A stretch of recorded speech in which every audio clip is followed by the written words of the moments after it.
today's video, I want to talk to you about something we are in short supply right now and to help you reclaim it. How's it going, Reinventors? My name is Amelia Sims. This is Reinventing You, the channel where you can be inspired to take a reinventing journey so that you can live a life of joy, fulfillment, and purpose. It may seem kind of strange to be talking about that in this pandemic, but believe it or not, reinventing has its basis in hope, and that is what we really need right now.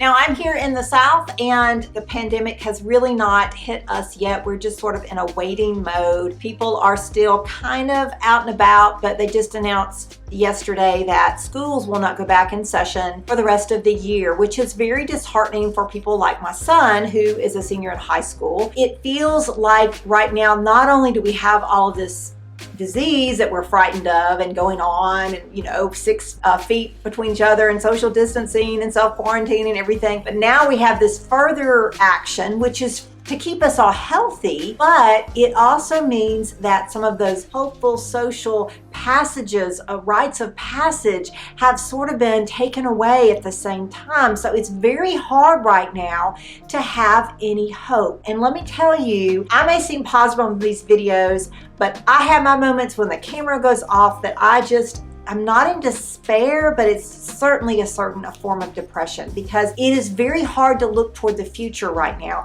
because everything is so uncertain. So I wanted to address this because I think this is so important for all of us to understand hope in terms of reinventing yourself. I've been on a reinventing journey for almost 3 years now, and I can tell you that I started this journey because of hope. The reason why I chose to reinvent my own life was that I went to a suicide prevention workshop. And if there is a group of people that need hope, it's people who are contemplating suicide. And I learned so much in that whole workshop.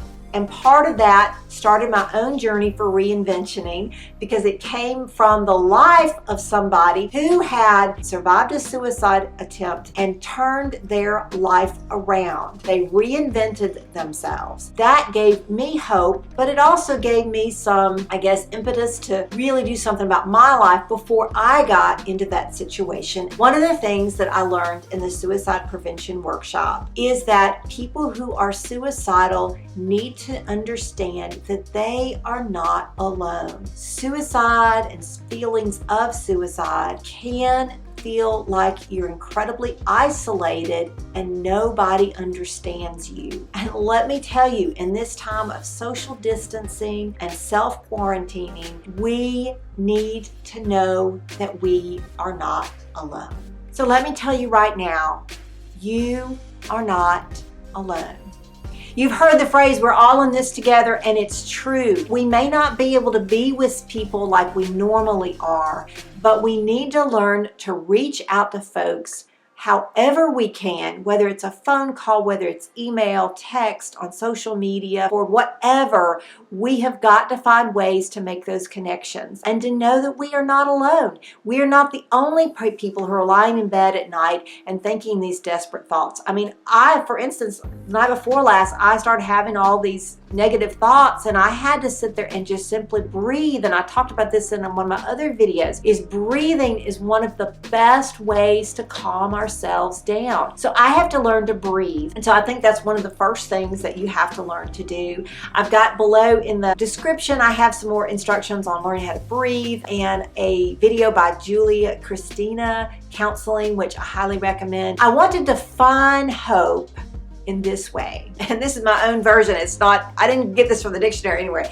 But for me, hope is the act of looking to the future with positive expectation.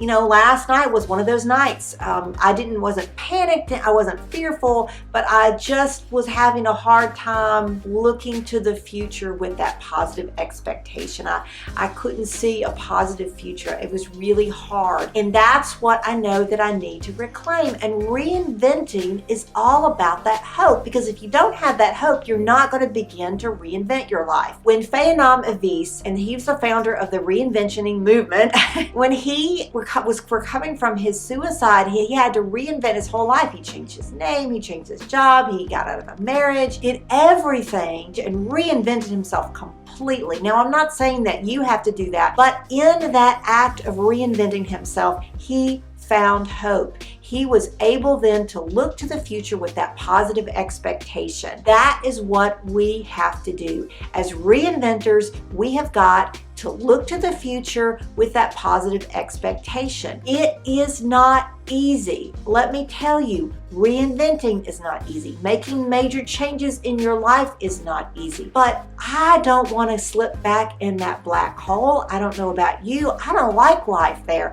I don't like to be fearful and anxious and always, having nothing to look forward to. I want to reclaim that. I'm sure one thing you're thinking to yourself, well, that's fine. You've defined hope. You've said reinventing is all about hope and being hopeful, but exactly how am I supposed to get this hope?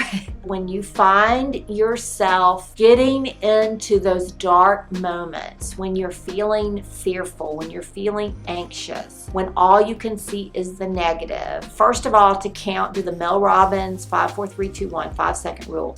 5, 4, 3, 2, 1. It breaks that pattern. The second thing is to breathe. Breathe for like 3, 4, 5 counts and then let it out for 5, 6, 7, 8, 9, 10, 11, 12, 13, 14, 15. Just breathe.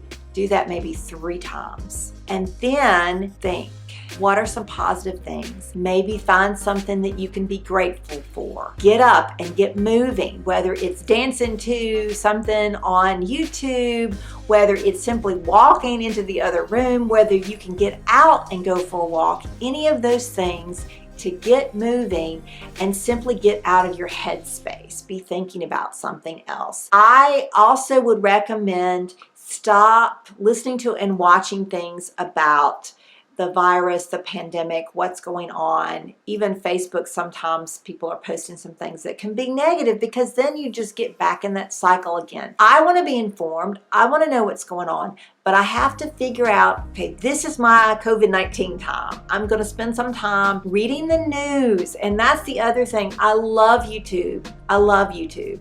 It has some great things to say, but I'm finding that I have to stop watching what YouTube recommends on the pandemic because I'm never sure exactly about the sources and who is speaking. So what I usually do is go to an outside news source and find some articles. Find a news source that's outside the United States, maybe Australia or the BBC or something like that. Also find several different news sources. Don't just stick with Fox News. Don't just stick with CNN. Don't just stick with NPR. Find something that's sort of a little bit different. Get another perspective and limit your time. Don't spend 2 and 3 hours on it. You can go down several rabbit holes. And if an article looks particularly negative, don't read it.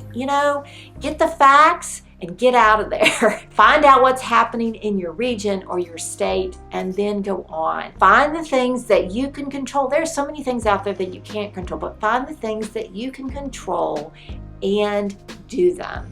So let me go break down all the things that you can do to have that hope. The 5-second rule, breathing, finding the things that will get your mind off of it. Starting with gratitude, getting moving, and stop inundating yourself with all of this negative COVID-19 messages. In that way, once you've done all that, then you can start to look to the future. Think of some things that are positive, either if it's this afternoon or tomorrow. Think of something that you're looking forward to. I'm looking forward to the meal that I'm going to be fixing tonight. That's something to look forward to.